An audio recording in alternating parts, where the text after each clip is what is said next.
First and foremost, man, y'all could have been anywhere else in the world tonight, but y'all here with me. I'm gonna bring my man and we gonna let him talk his shit. But before we do that, I gotta let this rock. I'm setting the tone.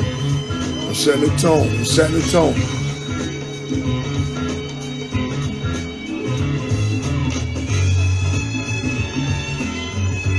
I'm just setting the tone. That's all I'm doing, setting the tone, right? Dre Rob, what's good? How you? Be out, what it do?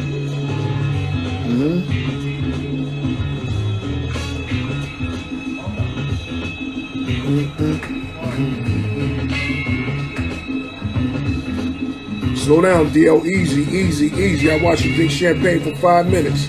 You ain't gonna rush me, bro.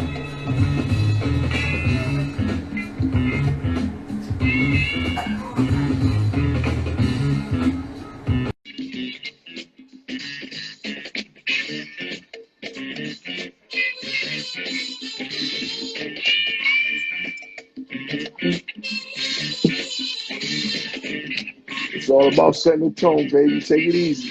I gave you a chance. You blew it. I'm setting the tone. I'm setting the tone. I'm setting it up just right because we're going to talk. I'm going to let you talk this shit. We're going to get to know who DL is.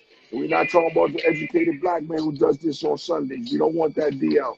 We don't want him. If you give me that shit, I'm hanging you up, bro. Jesus Christ.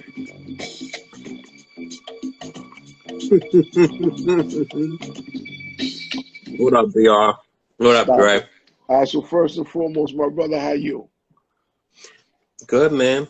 Okay, so what I need you to do, I know what I need you to do. I need you to introduce yourself to the people. And like I said, I don't want this guy right here. If you give me him, I'm just connecting you. I need you to introduce the people to who you are. Go. DL, man. You know, DL means Daniel Laurent.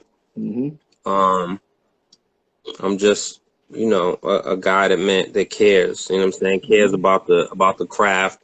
The artist who inspired me, the artist who made me believe that, you know, I could contribute to the music real estate. You know what I'm saying? Okay. You know, well, funny enough, like it was Daniel Laurent is my name. You know what I'm saying? Explain that to the people. Explain, people, hold up, before you start, if y'all see me look away, because I'm in my library, I'm getting some music right. We're going to talk about some things. DL, you got it. Go. So, for me, it was important, you know what I'm saying, and having a name that represented me, right? So, this may not come as a shock, but my first rap name was Smooth D. You know what I'm saying? I was in a group. And, like, you know, that's just not sustainable. That's, you know what I mean? That's not sustainable. And Smooth B, shout out to him, but it wasn't going to work. So, I needed a name that represented me. I didn't want to name myself MC Zero or some shit like that. You know what I'm saying? Because I feel like you speak things into existence. So Daniel Laurent is me. However, you know how it is being in a club and you're like, yo, what's your name? You know what I'm saying? Talking over loud music. And so everybody overthought it and was like, Daniel Laurent?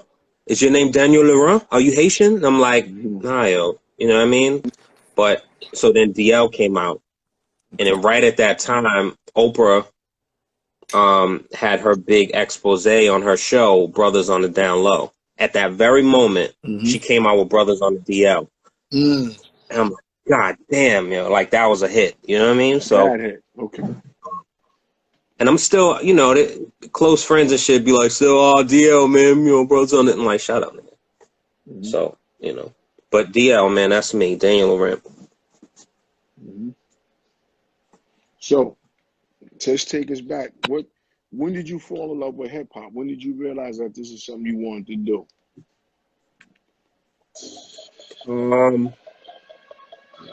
Ha. I think,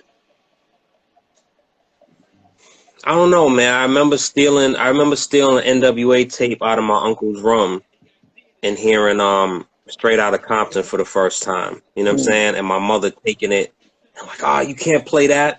And my mother and father swear just normal. Every other word is, you know what I'm saying? They'll say fuck before God. You know what I mean? They'll be like, oh my fuck, you know what I mean? So I'd be like, really? You got a problem with me listening to this, but you talk like that?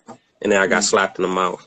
But at that moment is when I knew that this is something that I love. You know what I'm saying? And then fast forward, man, just people kept elevating it. So Dre's saying to share it, but it's kind of distracting when you're talking and you're trying to. I'm just gonna share it to like random people. But I think that was the time. That's when I felt like I knew. You know what I'm saying? That's when I knew. So if I had to define a moment, that it would be that. And then Ice-T, 6 a.m. was just hard. You know what I'm saying? And I understood. I understood that back then. So Ice-T kind of influenced you, is what you're saying. It was a collective. Be I honest. think Be honest. Come on, be honest. no. I think I'm not mad at I Ice-T. think no. I think it's a collective. I think it was It was that era.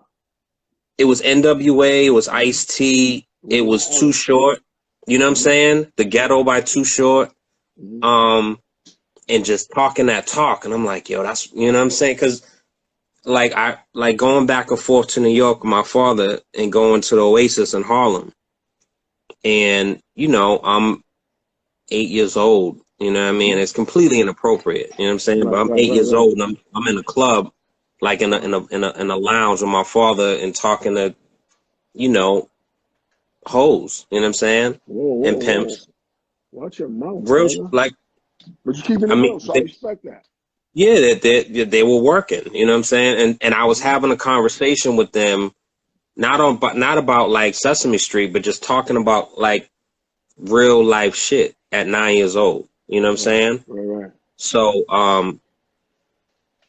when I heard Too Short and I heard those type of words, like I related to it because I understood it. You know what I'm saying? So yeah, if I had to say. Okay. Dre's talking about me drinking out of a It's glass. cool. It's cool because see, Dre, you up next, so just be prepared. I'm classy. So listen.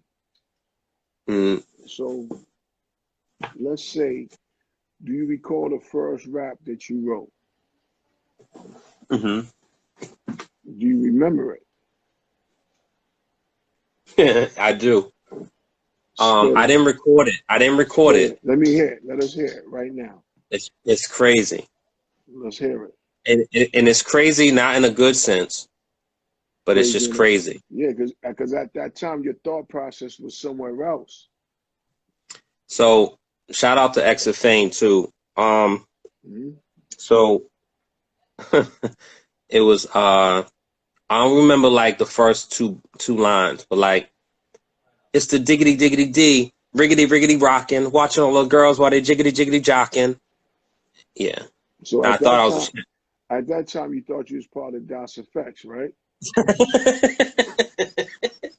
I'm just asking, my brother. That's all. I'm just asking. Man. I mean, that my hip bone connect. I mean, that was a shit back then too. You know what I'm saying? It was. Word. I'm in my computer. I'm trying to find something. Now I need to play while we chop it up. So was you ever a part of any group? Like before was you always solo, or was you a part of a group? It didn't work out, differences, everybody went their own way, or no? So I was a part of one group, What was that group called? and at that moment, I knew that the group dynamic probably wasn't gonna work, and so I was a part of a group called Believe That. I believe that. And Kerry Singleton, who had Shadow Jam Entertainment, Mm-hmm. he managed us. I said he wants the Dials Effect shit. So I was a Mm-hmm. part of a group called Believe That. It was me, Junior, and Sabrion. Mm-hmm. Called, he was also called Boo. You know what I'm saying? And he recently, God bless, like he recently was killed. Sorry to hear that. And that hit me harder than I thought it would. You know what I'm Mm-hmm. saying? Because we really haven't had contact in years. However, that I remember that time. You know what I'm saying? Mm-hmm. And so I also remember like having rehearsals, and we weren't like having routines and shit and dancing and doing, but it was like, yo, like even at that time, and it wasn't conscious, but Kerry seen this in me. Like we were a group, but I always looked different, and they looked the Okay. same. So It was almost like you kind of stood out. yeah, like I would have on all black, and they would have on like matching colors. Oh, so Um, they was the Bobbsey twins. Yeah. but So you're laughing. Never mind. Go ahead. My bad. Go ahead. but when I realized that the group wasn't gonna work was there was we had rehearsals, you know what I'm saying? Because we was trying to get tight and like entering in talent shows and shit and all this. Mm-hmm. And I would show up to the rehearsal and be there for an hour and a half by myself. And Junior and Sabrion, like they're fucking with chicks or like whatever they were doing. Mm-hmm. But they didn't take it serious. You know what I'm saying? Mm-hmm. And I knew at that moment, I'm like, yeah. Back then I just thought different, and I knew like that wasn't gonna work. You know what I'm saying? And so, Mm-hmm. later on in life now, like I don't believe in dead weight. You know what I'm saying? Right. Like I know that you need a crew. You Mm-hmm. know what I'm saying? You need a crew. I take that back. You need a team in order to be successful and to further your Mm-hmm. craft in this industry. However, I'm not gonna have 5 people around who are dead weight just for the sake of I have people around me. You know what I'm Right. saying? They got to serve a So I purpose. learned that shit. Yeah. So, but I mean, we did a music video. The video super. I mean, it wasn't us. It was a video called Bleeders, Okay. which was slang for a girl wearing really tight jeans. Mm. And that video, I'm gonna see if I can pull it up. It looks so crazy, like so crazy.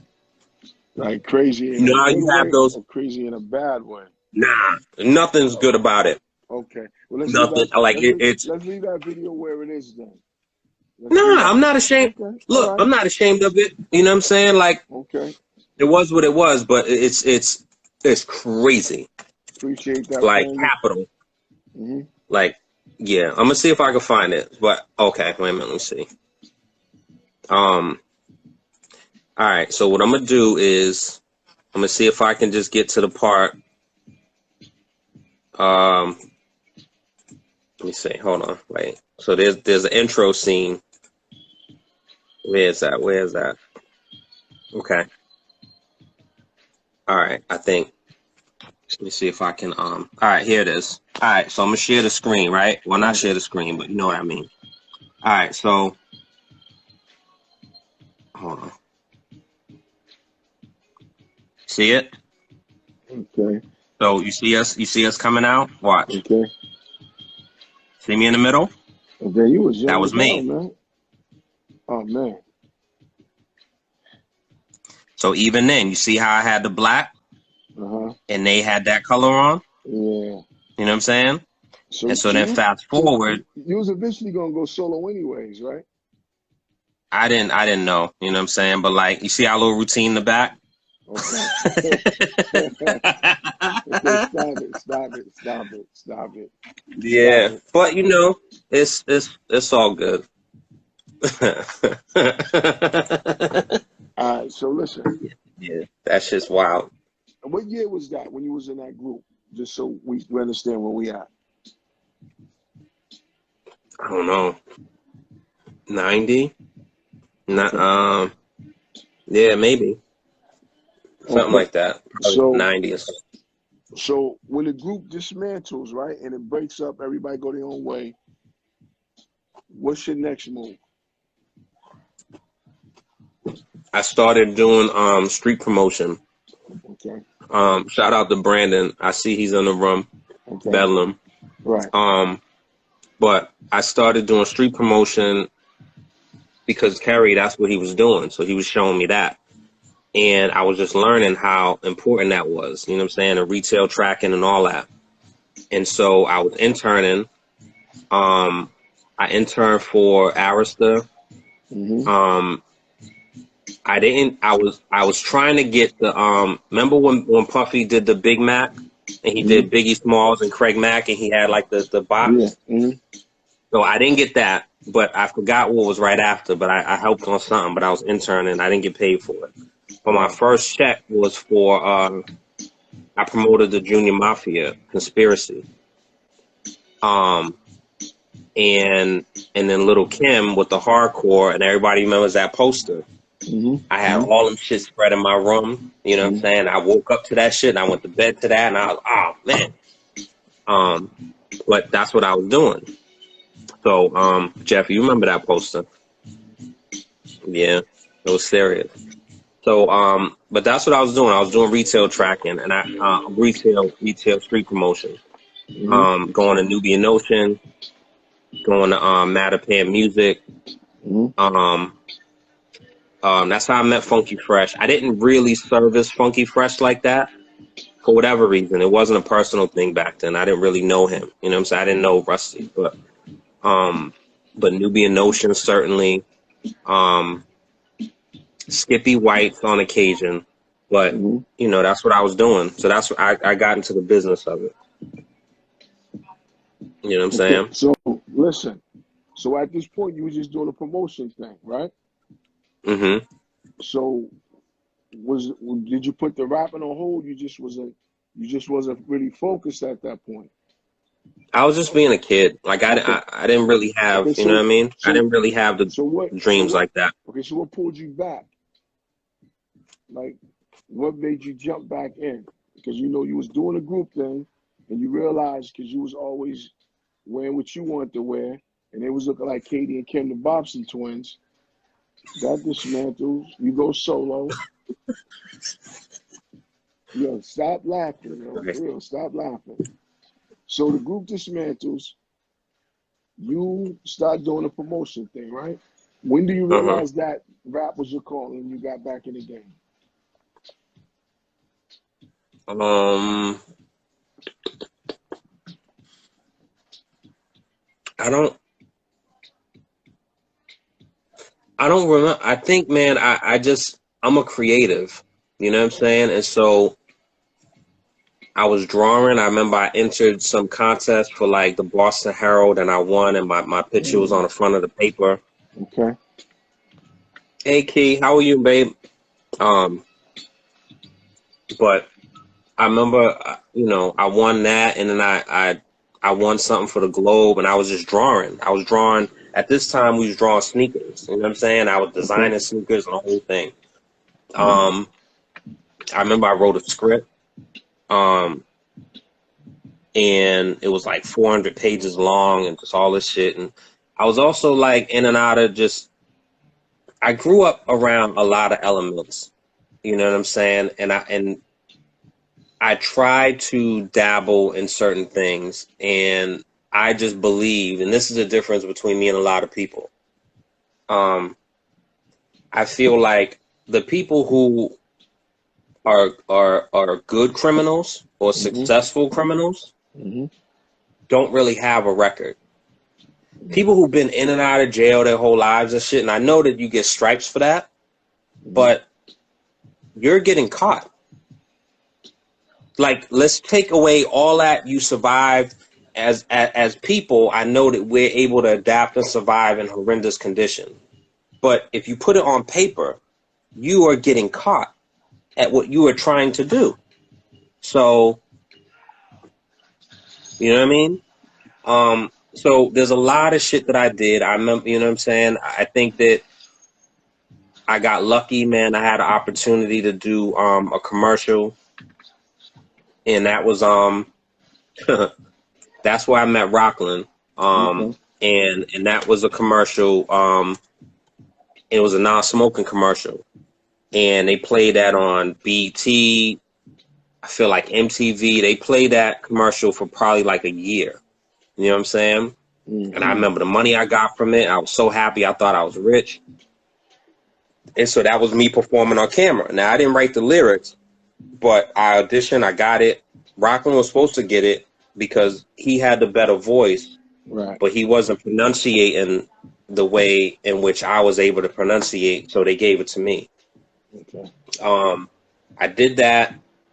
I found out about a casting for the movie Lift with Kerry Washington. That was one of her earlier movies. Sticky Fingers was in it. Braun was in it. Shout out to Braun from 7 Esoteric, DJ Braun and Beyonder. And that's where I met him. And so while we were doing scenes, I was just talking to him like, yeah, you know what I'm saying, blah, blah, blah. And I was like, yo, I got this idea for this record, and I want to just pay homage to the city that I love in a real way. And I was like, you know, because every time you go out of state, people think like, oh, you from Boston? Black people live there? You know what I'm saying? That's always a joke. Even to this day, people are like, oh, black people live in Boston? So I was like, yo, I want to use Cheers and flip it. And he was like, oh, shit, that's dope. That's dope. And I think after we shot our last scene, he went home and started working on something and called me and was like, yo, I got this record. And I had already moved to New York because I went to college at FIT, Fashion Institute. And I was there on September 11th happening. And so I was actually temping at a job like on Fifth Ave, and I don't remember the cross, but like by the time I got to work, getting off the train, the first tower had already been hit. So when I got upstairs, everybody was looking out the window, people was watching TV. I'm like, yo, this job's dope. You know what I'm saying? Niggas just chilling, getting paid. I'm like, word. And so I'm looking around there, and people are crying. I'm like, what happened? So then look out the window, see all the smoke. I'm definitely going to different ways, but I'm going to tie it back in a second. But anyway, so by the time that they say, you know, the office is closed, leave, the first tower crumbled. So, like, I seen that. And then they shut all the trains down. They shut the buses down. So I lived on 145th and St. Nicholas. And I walked pretty much 140 blocks, you know what I'm saying, to get home. And by the time I got home, I just felt like it was a bad dream or whatever. And, like, I didn't call nobody. Not one point did I call my mother or call my loved ones in Boston. I just figured it was an isolated New York incident. And all, like, throughout the street, like, everybody was, like, you know, crying and holding each other, hugging each other. And, like, I feel like anyone that was in New York at that moment has a connection that you can't even describe on TV or on any live. You know what I'm saying? And so I say all that to say I was in New York, and I remember I would just sit on a stoop in Harlem, and I would just be people watching. And I love New York. Like, I always loved New York. You know what I'm saying? And not no way of like, oh, New York's better than Boston, but I just always loved New York. Always. But I missed home. Right. So I remember looking at people on the stoop. It was like 2 a.m. I just started writing. And what happened was, like, I got 6 consequences, 1 chance, and 7 options. That was the first line. To do it again, my city's waiting and watching. Washington Street, Moreland, Copeland, boom, boom, boom. And I put Masterpiece together. Fast forward, Dre, I know why you hate that place, and that's for a different reason. But, you know, I put Masterpiece together. Ironically, the song that praises Boston, I wrote it in New York. And when I met Braun on a set and he did that record, we linked up, and that was the first introduction of DL. You know what I'm saying? And I had no plan. I had no nothing. You know what I'm saying? I just knew I did that record. I believed in it. I thought it was dope. Um, you know, I know that it's a thing that still happens to this day with, Dorchester's called Worcester and Murder Pan and all that shit. But I was intentional at that time to not glorify the worst of us. You know what I'm saying? So, shout out to Terror. What up, bro? I was intentional to not glorify the worst of us. You know what I mean? Like, yeah, we got killings, but like, I don't want to glorify that somebody just got his head blown off. You know what I'm saying? So, um, I don't know. I don't even know what I did with that record. I know like Roxy, who later went on to 106 in Park, but she was at the radio station. She was playing it. Wild Boy, if you remember him, he was playing it. And I was getting actual play on the major radio station. You know what I'm saying? And at that time, in my opinion, and maybe history has, distorted my memory. At that time, the only other person that I remember that was getting play at that time was Dre, because Dre had Get Right. And he did the remix of Mobb Deep, which is, that's a cheat code. You know what I'm saying? That's not fair. That's definitely not playing fair. That But that was after we had already did what we did, right? Because you said the only one. listen, I was expecting you to say it, listen. but you didn't say it. I mean, No, that's just the same as plug. I I'm gotta throw like, that in I'm because saying at that I got you. particular Yeah, moment. oh no, because you said it's crazy. I liked that Get Right record. I liked that. I ain't gonna lie because it was Havoc by Mobb Deep. Because Listen, those was my guys. So Dre definitely had a monster on his hands. Like even though if it wasn't listen. fair, he had a You monster on can't his hands. invade. You can't invade my talk. You can't invade talk your shit and you No, just I'm start not. inserting. No, I'm saying that Dre had a monster on his hands. That's all I'm saying. Yeah, true, He had a true. monster on his So, hands. Give him that. and then Matter without of getting fact, into a I'm not gonna full play that thing, there was a MIC and what Dane and Irv and Lyrical was trying to do with bringing people together and whatever and creating kind of like a union. I remember there was a lot of meetings and conversations and just trying to empower artists. You know what I'm saying? And so it was a matter of all of us standing together. And if the collective decision is we're all going to get behind Dre at that moment until he gets a situation and then it trickles to other people, that's what we're going to one. do. Hmm. But not everyone was on the same accord at that time. And then also what ended up happening was there was a decision to go up to Hot 97 when they was over at the WIOD building Hmm. and basically go up there as a collective like, yo, you know what I'm saying? You need to play our shit. And Okay, Chubb was there and, okay, you know. so that must have been after we wasn't doing Sundays no more, right? Or was that before we was doing Sundays? Because we was over there doing Sundays and I always showed the city love. So was that before or after? I think this is before. Because I feel like Wild Boy was there at that time. I think was Wild Boy there when we got. I can't. I think he was. I think that was after the. I can't. I can't remember. Yeah. So, I think that all that was happening and I made a decision and people can consider it selfish, but I made a decision to not go with the collective pack of like play our records because my shit was being played. But Okay, so also I just felt like you kind of weaseled your way out. I mean, Dre didn't go either. So, you know what I mean? He deserved some of that shit See, too. Dre didn't need to go. Dre didn't need to go. He had a situation on the other side of town. Let's Word. play fair. Okay. Yeah, word. Okay. But, I didn't go because I didn't necessarily agree with the strategy in that moment. Hmm. What up, Dex? I didn't agree with that. I didn't talk against it. I just didn't agree with it. And I feel like any kind of mob mentality can turn a different way. You know what I'm saying? Because you're making and then, you look at where we are now with like, protests and demands and shit. Like if you're demanding something, you know, you might be ready for the shits, whatever, but like you're expecting the person to meet your demands and to hear you. Mm-hmm. But if it don't go that way, how do you handle that? You know what I'm saying? When you feel like your shit is your back is against the wall, how do you handle that? Right. So I just chose not to go, you know what I'm saying? And I ended up getting to Reggie B. I seen him at the circus, the Soul Circus. Mm-hmm. He's playing my record and shit, and I ended up getting my album pressed. I ended up getting Masterpiece pressed on a 12-inch and got Contagious on the B side, and I white labeled it. Mm-hmm. And I bought a stamp from somebody did a logo for me, just, you know what I'm saying, on some like, yo, I think you need a logo. And I'm like, okay. He gave me a logo, Mm-hmm. and I still use it, you know what I'm saying? And it was dope. Nice.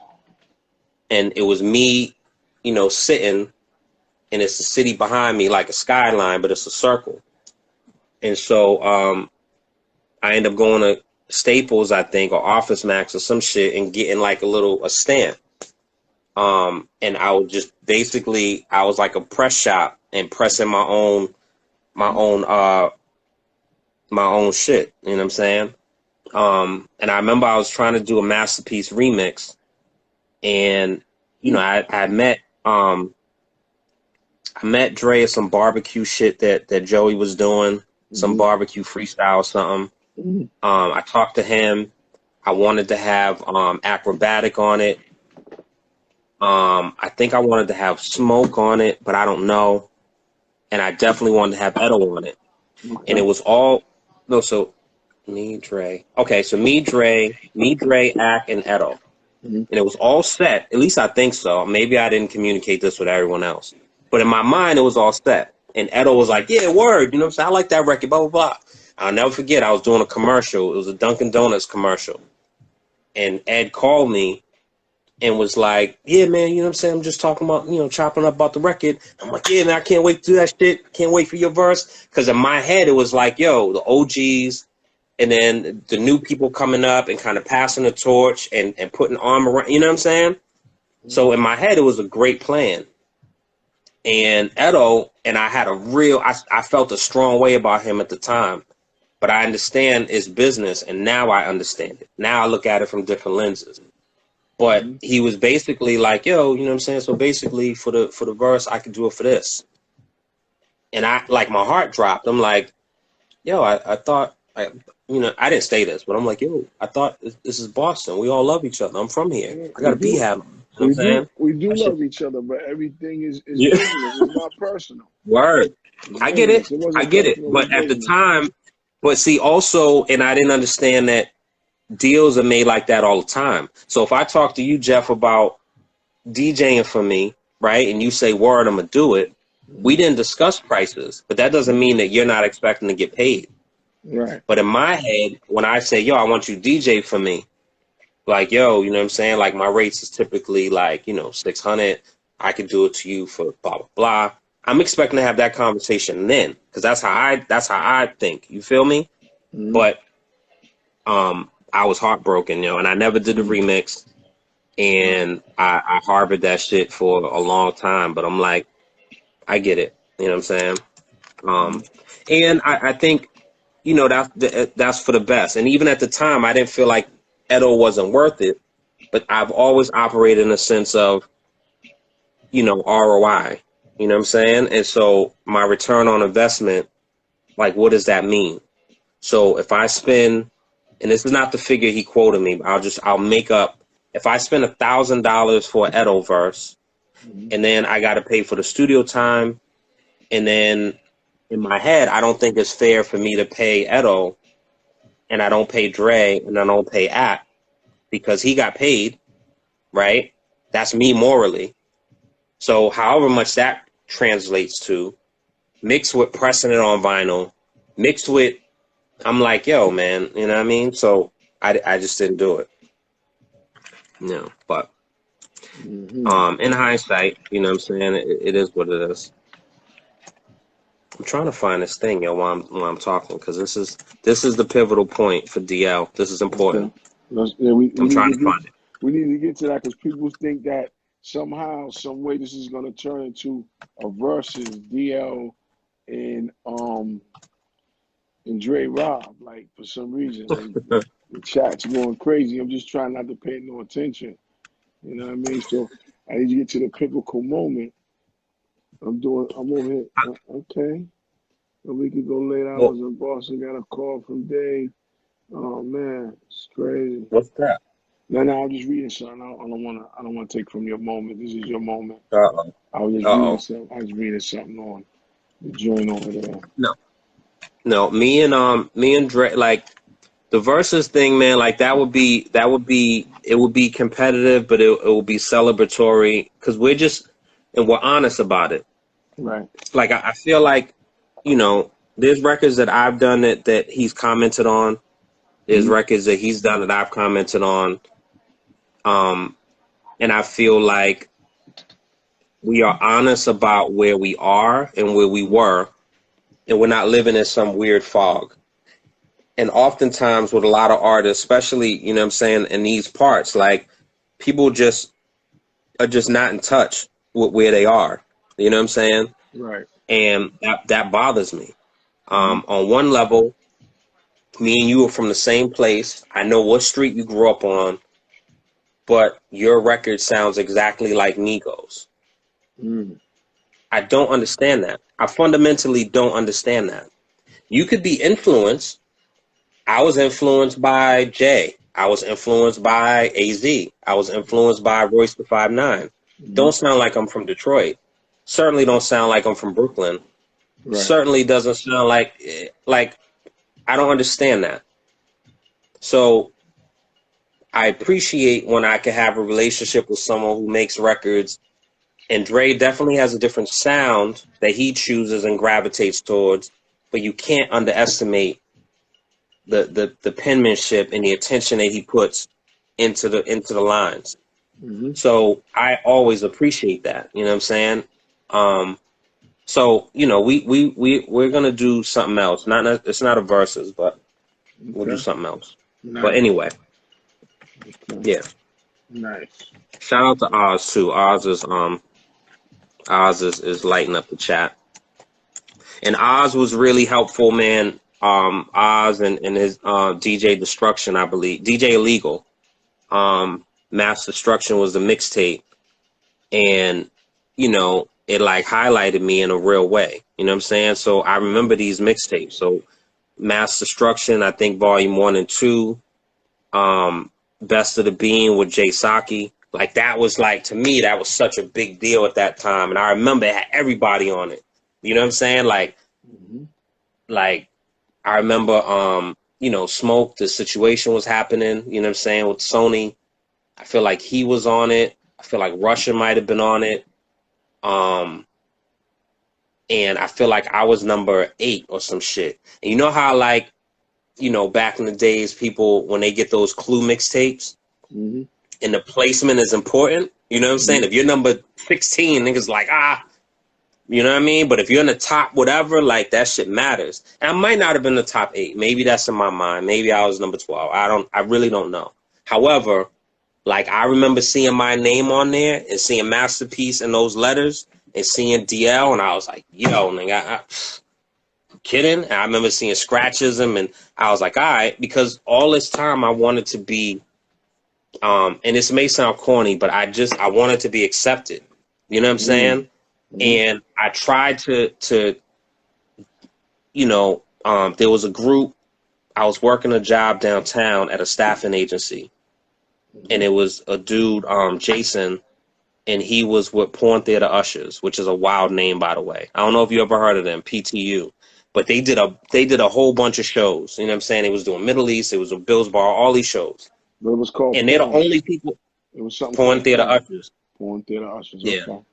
yeah, which is a wild name, but like Yeah, it very was. I wild. think it was 3 of them. Those white dudes, and they're the only people I knew that I could see that was actively involved. And I remember like, oh, can I, and I think I met Samuel Esoteric too with Braun, and they were kind of like, yeah, that's what, but nobody was like, yo, come with me, or yo, I'm a, yeah, just promote over here. Nobody was like, sharing a plug. Nobody. Right. Right. Right. You know Right. what I'm saying?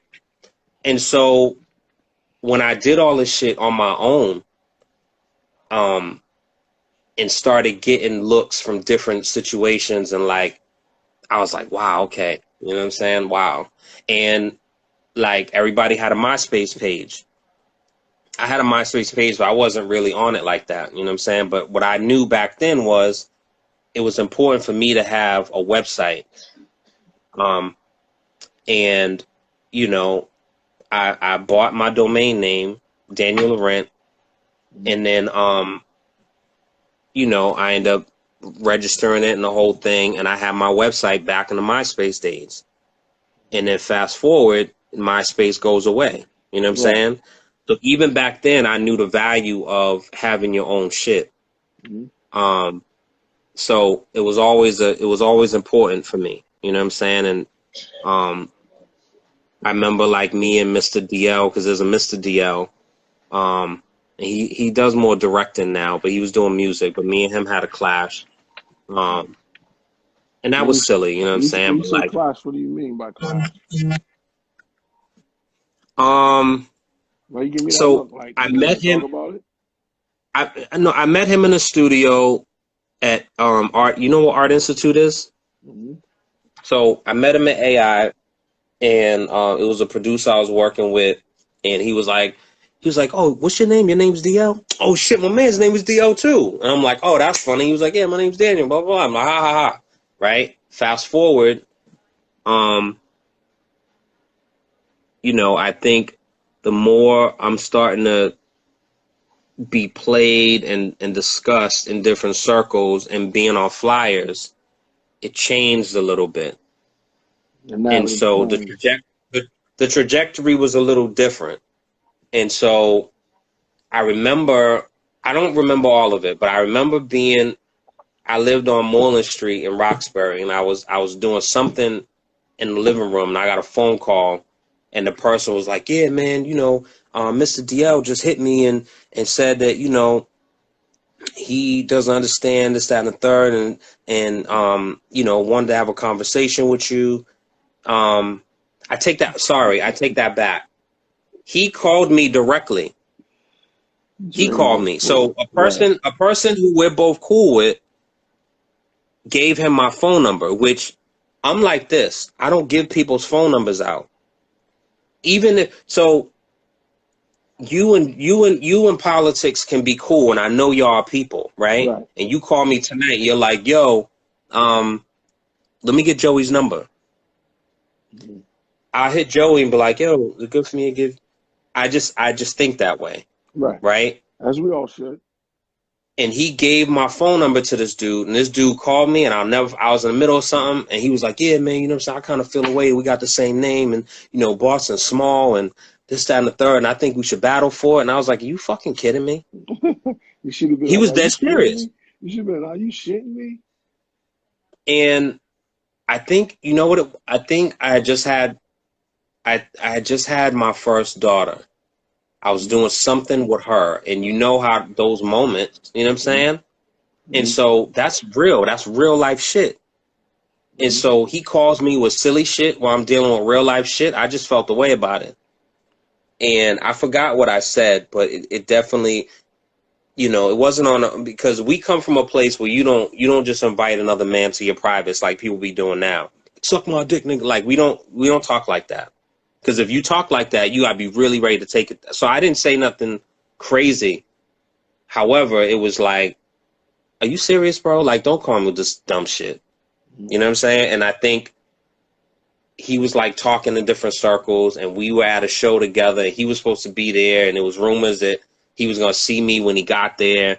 I'll never forget. I know Tech was in here. I don't know if he's still in here, but I told Tech about it, and Tech was, you know, I won't say, but um, we were ready at that event, and So it just didn't happen. basically, just sum it up. Where's this guy at now? He's doing videos and shit. Like he's moving in his space. You know what I'm saying? But he's not trying to be DL the rapper. No, but his name is still Mr. DL. Like he definitely runs in like if you look at like terminology videos and and Static and he's in that circle for sure. I think he's done some stuff with MBS and Rex. Not MBS and Rex, MBS and Onyx. He's around though, you know what I'm saying? But I don't know, it's just stupid. Like, I think his name, I don't know if his name is Daniel, I think his name is David. But like, yeah, that's our initials. So what? Oh, Tech is in here. Yep, Tech remembers. But whatever, yo. It's stupid shit. Like, even at that point, like, I knew there's certain things that you're willing to, like, it's my name, it's my initials. Like, I can show you my birth certificate. Now what do you want to do? And then on my cocky shit, I'm like, yo, I'm being spoken about more than you. So by default, I win. You know what I'm saying? If you pop and people are talking about you, I'll fall back. I'll change my name to fucking Tyler. Right. However, right now is my time. It doesn't matter for you. So that's the energy I was on. You know what I'm saying? I haven't had a drink in a while. But anyway, I say Seaside. Yep. So anyway, I mean, there's a lot, yo. There's a lot, and I'm doing like a large jump around of different shit. But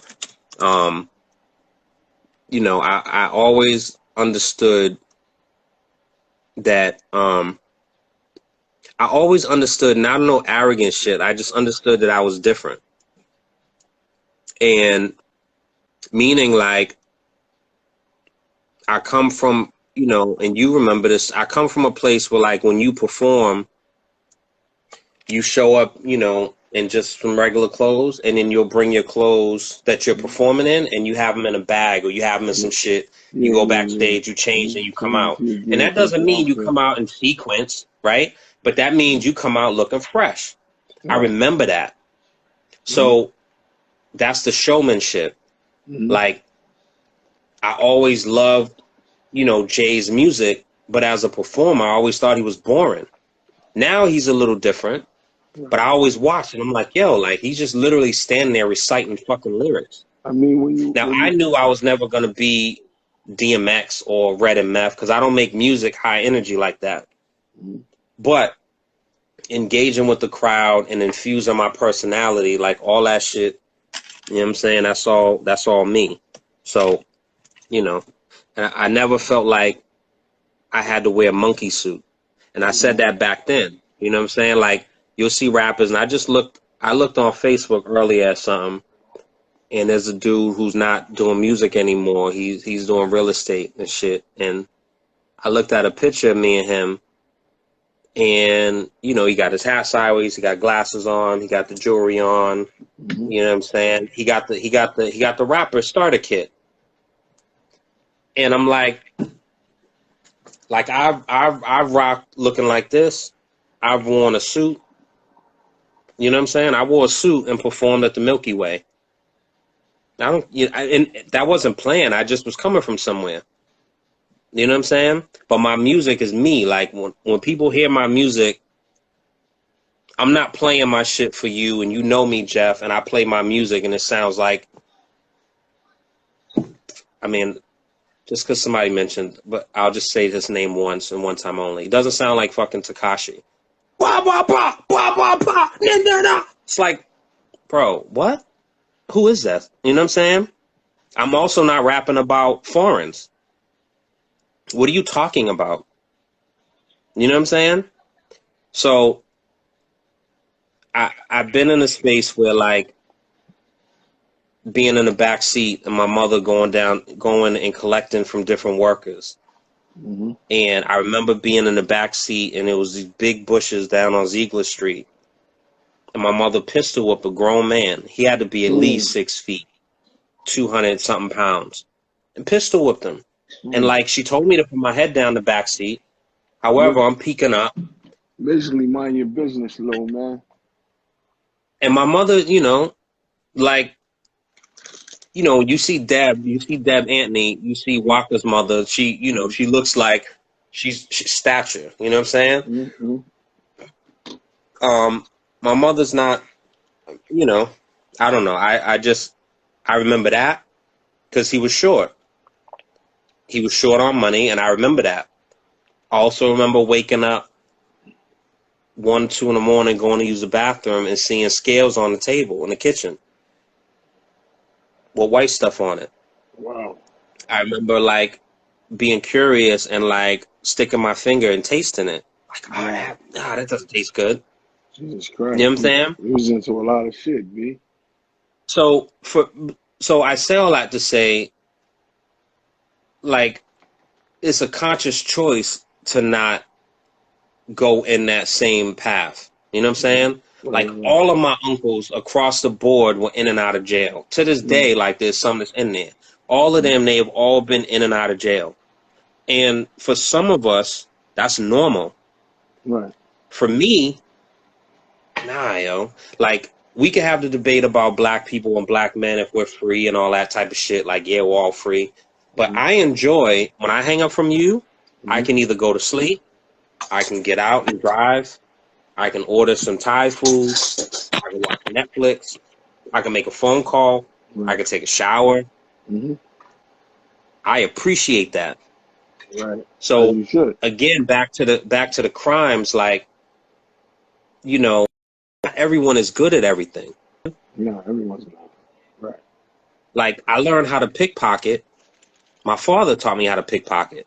Yo, bro. And he only taught me that. My wallet better not never come up missing when I'm around you. I'm gonna feel some type of way. I just want you to know that. Keep it 100, man. Do not take my wallet, bro. But I only say that, I cannot remember.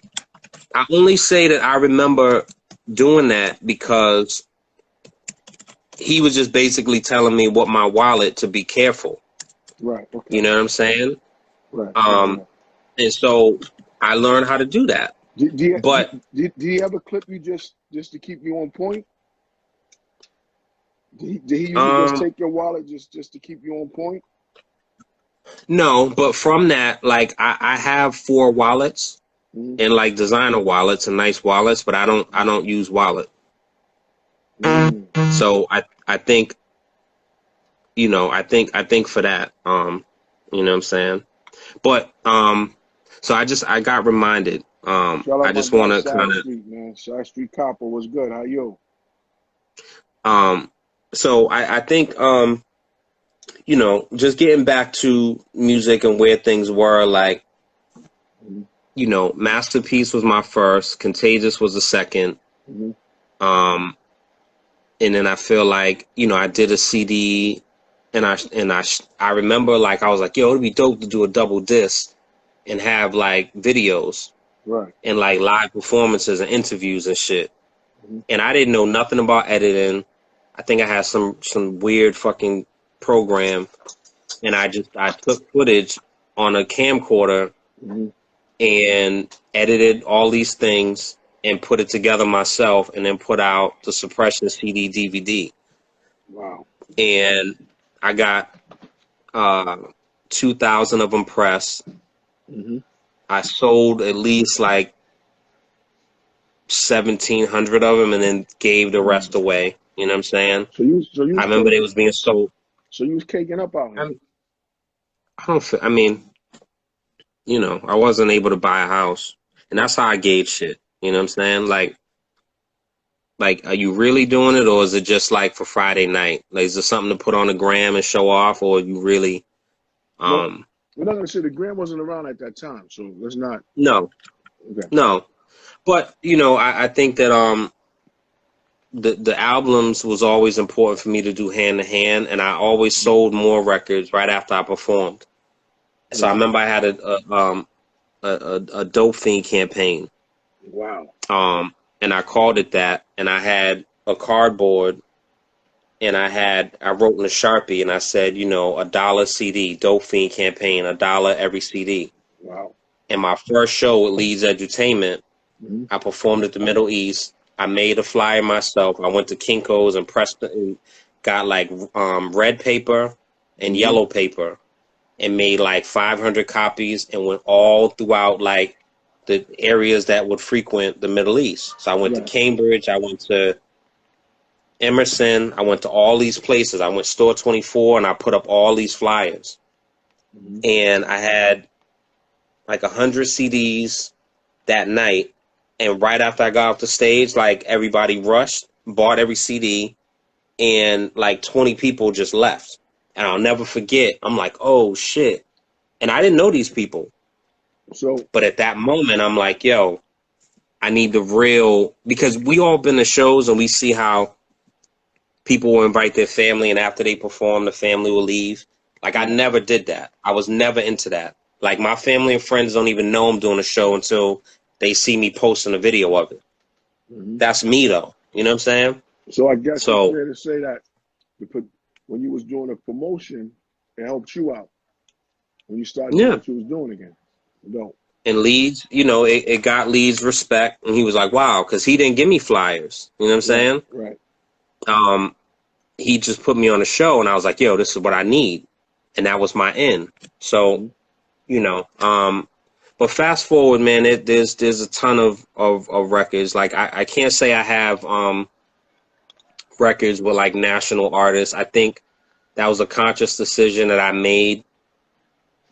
You know, I definitely had opportunities, but again, man, the return on investment, it just didn't really make sense for me. Like I thought it made more sense for me to be featured on a Capadonna album versus me having Capadonna on my single. Right. When I know he's doing, you know, 5 or 6 singles when he comes to Boston and just picking up quick bags. Like that shit don't mean nothing to me. You know what I'm saying? So, you know, but doing like the whole world remix, like that's a highlight in my music journey.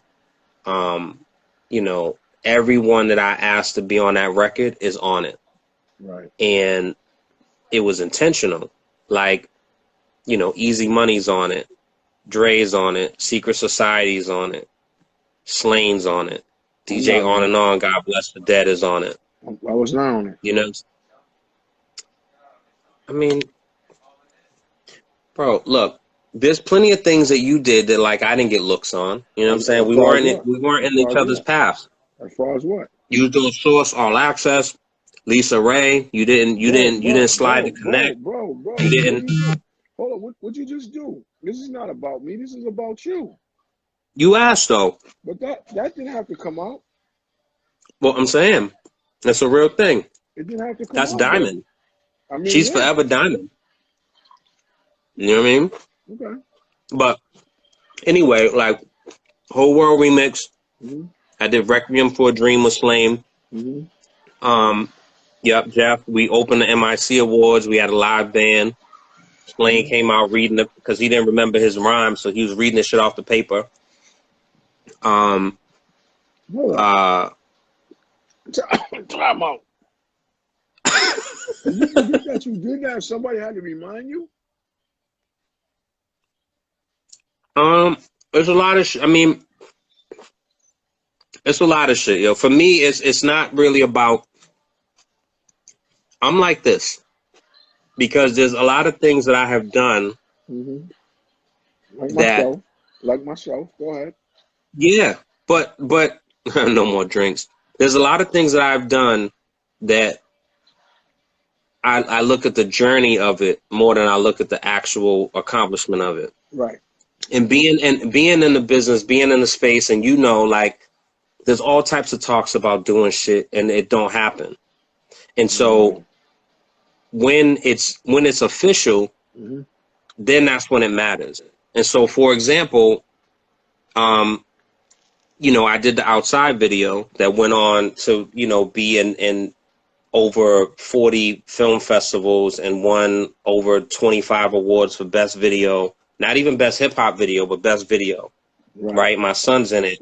That was intentional because I wanted my son to be a part of a time capsule. So well after I'm dead and gone, my son will remember that moment. You know what I'm saying? I did that on purpose. Also, you know, even when I first came out, like I didn't have my face on a CD. I always loved Ghostface, where you didn't know who he was. I was so mad when he took his mask off. Now, when the stocking cap and shit. You know what I'm saying? Was you mad? You wanted to fight, or you just pissed off that Revealed who he was. Just pissed. But now finding out he was on a run at that time. You know what I'm saying? But I love the fact, and MF Doom have done it also, but I didn't really get into MF Doom's music like that. You know what I'm saying? But like, No, I love the fact of just. MF Doom was nice. I know he is. I'm just not, you know what I mean?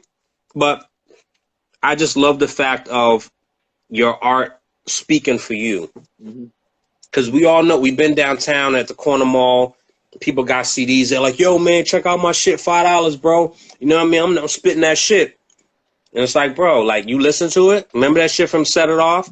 Go in the car, you chuck that shit. So a lot of people still don't know that I even make music. Right.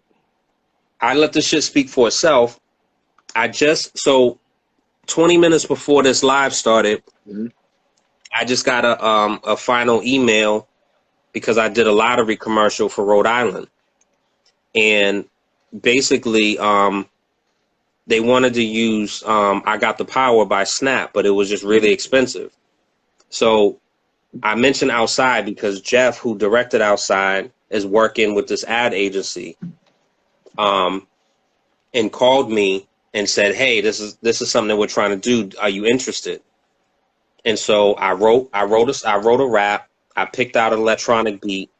It ended up getting like picked apart to like phrases. Went to the studio. Shout out to Joey Benjamins. Went to the studio, grabbed a singer who I worked with before, produced this whole kind of thing, and now it's a part of a commercial. Right. I'm not in it, but it's my voice. Your music. And I'm getting paid for that. I just sent them my invoice. And so some people are like, oh, are you excited? It's cool. You know what I'm saying? Question, what's going on with you and Dre, man? What do you mean? What happened? Respectfully, I don't want your CD, sir. No, he's not talking to me. He's that's the corner mall shit. Oh, the corner mall? Oh, when you got the selling the CDs? Yeah.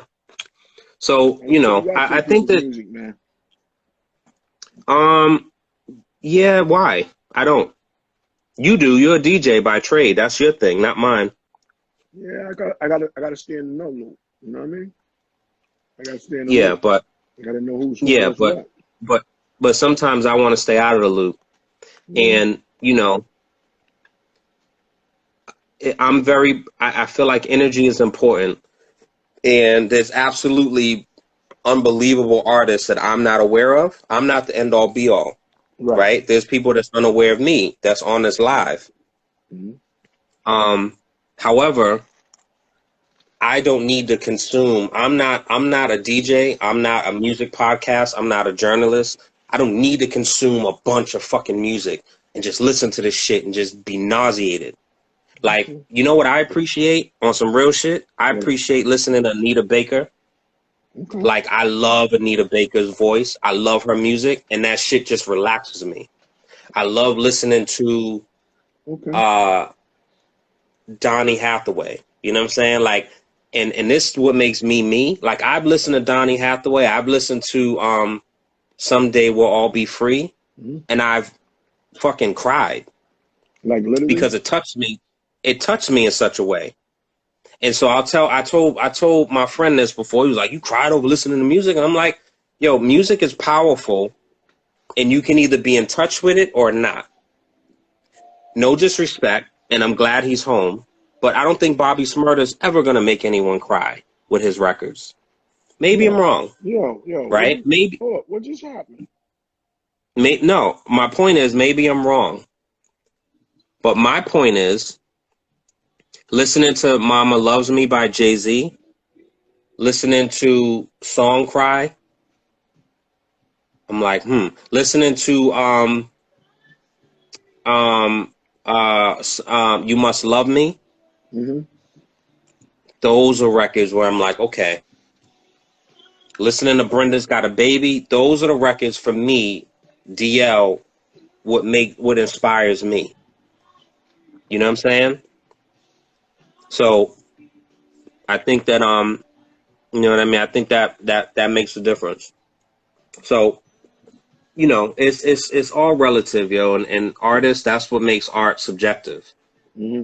You know what I mean? And not everything's for everybody. So I get it.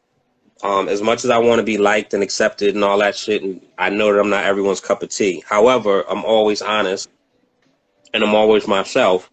And the same music I made 10 years ago, I stand by that now.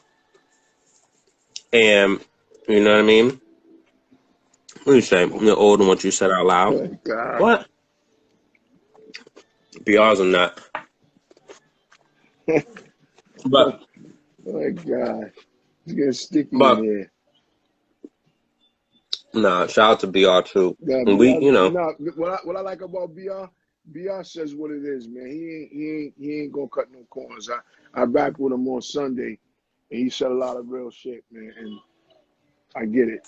Matter of fact, Sunday, hopefully, BR, if you're around, we do live every Sunday. I would love for you to chime in on word. Sunday, man. I would love for you to chime in.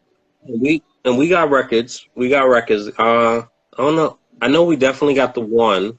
Hmm. I feel like we're on the Chilla Jones remix. Hmm. We're on the Hood Report that On and On used to do with Jammin'. Um, but you know, you know, What's up, it's Ty? ha, Ty. So it's all relative, yo. I feel like the journey is important, and I appreciate being an honest person. And the moments that I appreciate the most on my journey is, you know, when I'm told by the program director at WERS that, you know, my song is the most requested and most Mm. played by a local or national artist. Okay. And like that wasn't just like some conversation when we're drinking. Like I didn't get a plaque for it. You know, I don't know if that such thing exists. But like Masterpiece and Neil told me a story when he was behind the wall. He remembers hearing Masterpiece. That's how he knows me. You know what I'm saying? So the bond that I have with Neil on that level, like you can't talk about that. Hmm. You know what I'm saying? Like I got a letter sent to ERS from a soldier in Iraq that's from Boston. And when he would listen to the radio, it would remind him of home when he would listen to Masterpiece. So I have that. You know what I'm saying? Like a song I did called Only Man. There was a father whose son, at the time, I think the son was 16, and he was just listening to it over and over and over again. And the father was like, "The fuck are you listening to?" Yeah, And come to find out, that's the rough. son was dealing with depression, Hmm. and the son at the time was contemplating suicide. Oh man, And that sorry to hear song, that. at that moment, hit him Hmm. and made him. So the chorus is, um, "Only man I know how to be, hate it or love it, explore my life to the public." Hmm. Something like that. But I'll never change. I'm the same OD. Only man I know how to be. Wise peace, salute. How you? What's up, bro? So those moments is what matters to me. Hmm. For my song that I never even put out here to be plugged with a network where they translate it in 5 different languages and like talking about it and exploring the lyrics of it. Mm. And I never released the record ever. Wow. Like those are the things that make me be like, wow, yo. You know what I'm Mm. saying? Right, right, right. So, you know, I don't really care about um I have a certain empathy for people and I always have, you know what I'm saying? And so that's what makes me me. Hmm. And so it's important to read the room. Right. And, you know, if you're in a room full of people who can't pay their mortgage, Mm. take mortgage off the table. They Right. can't pay their rent. They can't buy food for their kids. Hmm. And you are going in the studio spending $40 an hour and talking about foreigns, and I get the bag and I buy my bitch Birkins.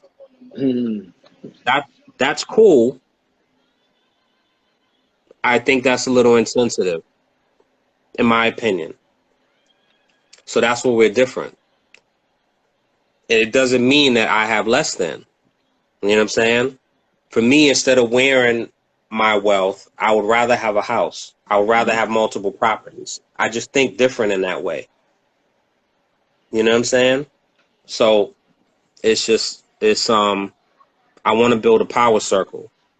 The people that I'm around are talking about big shit that they're in the middle of doing, that I want to have a situation if, Jeff, a young king that just got out and is an excellent chef, and they need they need an opportunity. You know what I'm saying? And so they want to open a food truck. And in order to get that food truck, it's going to take, 10 racks, right? They can't go to a bank. They don't want to go back to the streets and make it. They want to be able to have the circle like, yo, I believe in this kid. I looked at his business plan. I believe in him. 3 of us, let's put this together. Let's do it. On some Shark Tank shit. Right. Okay. That's what I'm about. Okay. That's all I'm about at this point. Dope. You know what I'm saying? So, I wasn't as crazy as I could have been, because I didn't go crazy with this. Fix your Teddy Riley. What do you mean? It's blurry? Yeah, you're starting to do the Matrix. You're starting to get faded. Is it good now? You're starting to get faded. Well, it's this. Yeah. It's starting to show. It's starting to show. Damn, man. I wanted to show the damn video. I can't pull it up. Well, maybe I'll post it now. Huh? Outside? No. The video with the people in it. Yeah. Mm-hmm. But anyway, so it doesn't matter. But did I answer the questions? It was just segment to talk your shit, let the people know who you are, how you became the person you are. You know what I mean? I feel like I told my story as much as it can be told and condensed. Well, you cut some corners, but it's okay. I didn't cut no corners. You cut some corners. I didn't cut any corners. What corners? I was in a group. I was managed by somebody once. Mm-hmm. I was actually managed by somebody. Oh shit! So, and I'll say this because whatever. The dude. Damn. He sings. Don Hazel. Go ahead. Mm-hmm. You know him? Mm-hmm. So I somehow got plugged in with him. I remember going to his place in Roxbury, and I auditioned for him or whatever. And he was like, "Oh, I want to sign you and blah blah blah and this and the third." And he wanted to change my name to Valentino. Well, I'm glad you didn't do that. So he wanted to change my name to Valentino. Mm-hmm. And he gave me a contract, and I had like a friend who was a lawyer. I had them look at it, and they was like, "Yo, if you sign this shit, I'll never talk to you again." And this is when I first learned about perpetuity. Mm-hmm. So perpetuity was all throughout that contract. And, needless to say, I didn't do it, but that was a reminder of like, yo, it's important to read contracts. You know what I'm saying? It's very important to read contracts. You could be excited. Mm-hmm. I always and to this day, like, I do so much shit. We'll stop eating and chewing. I do so much for myself. I don't have the business partner or the marketing person. And so I've always just wanted a person to do that for me and let me just be an artist. but I never had that opportunity. You know what I'm saying? And so any opportunity that I could see a person that believed in me, that I was like, yo, okay, word. But like my first point, I'm not just gonna have people around who are dead weight. So, you know what I mean? Like, I'm not gonna do that. I'm not changing my name to Valentino. That makes no, like, that has nothing to do with me. You know what I'm saying? And some shit you do is hard to come back from, Yeah, in my opinion. it would have been hard for you to come back from that. You know what I mean? And so, and I think it was like, oh, you know, I want you to wear suits when you rap, and like, we're not, yeah. And you know, yeah. Anyway, that wasn't gonna work. But you also, it's important for people to know their worth and their value, and be strategic. If you have $100 or you have $1,000, where you put that money is important. Like, every single dollar that you put in is important. Like, do you just buy ads on Facebook and you're marketing to 60-year-old grandmothers? That's not your market. Right. Do you pay $1,000 to open up for, you know what I'm saying? So it's all important for me. But anyway, that's my story. I'm sticking to it. Okay. Now, I ain't cutting no corners. All right, that was cool. Listen, you talked your shit. You know, you got the people involved. You know, Dre, he's tapped in. Yeah. So people, listen, that was DL giving y'all his story on who he is. In about a week or two, we're gonna tap in with Dre Rob so he can give his spell. We could talk Oh to boy. him, and we could talk about how I used to pick him up and take him to the studio, and then he got big on me, man, and you know, it's hard for me to reach the brother, but that's still my guy. So DL, I thank you, my brother. Yes, man. It's been Thank a pleasure. you, bro. Yeah. I'm gonna let you X yourself out because they got this new thing with IG where you can't get rid of the people. They gotta X themselves out. And Sunday, same bad time, same back channel, COVID MC. We be here. If you got bars, you hashtag bars. If you sing, you hashtag sing. If you just want to talk your shit, you hashtag sound off. We open the door, we bring you in, we let you get it off. Word. Right. I'm so mad, yo. I cannot find this fucking video. How is that possible, yo? Save it for Sunday, man. Yeah, I'll find it and I'll lock it in. Anyway, all right, man. Thank you for everybody that tuned in. All the creatives that was in the room. You know what I'm saying? Keep creating, keep inspiring. You never know what your message, how it resonates, and who is inspired by that. You know what I'm saying? Like, don't ever undervalue the power and the strength of music. And keep chasing your dreams, yo. It's consistency. You look at the people that are on, like, sometimes there's luck, you know what I'm saying? But like, it's people who are really just consistent. So, you know, that's what I go by. And the last thing I'll say is, you know, hip hop is phrased as like a young man's sport, but this is the first time we've seen hip hop age and mature in a real way. You know what I'm saying? Like, Jay is still busting people's ass. You know what I'm saying? Like, Royce is still busting people's ass. Nas is still busting people's ass. Pusha T is still busting people's ass. So, Jada, you know, is still busting Jada, asses. Fab. So you know, don't put a time limit on yourself. And 2 Chainz inspires me in that way. Yeah.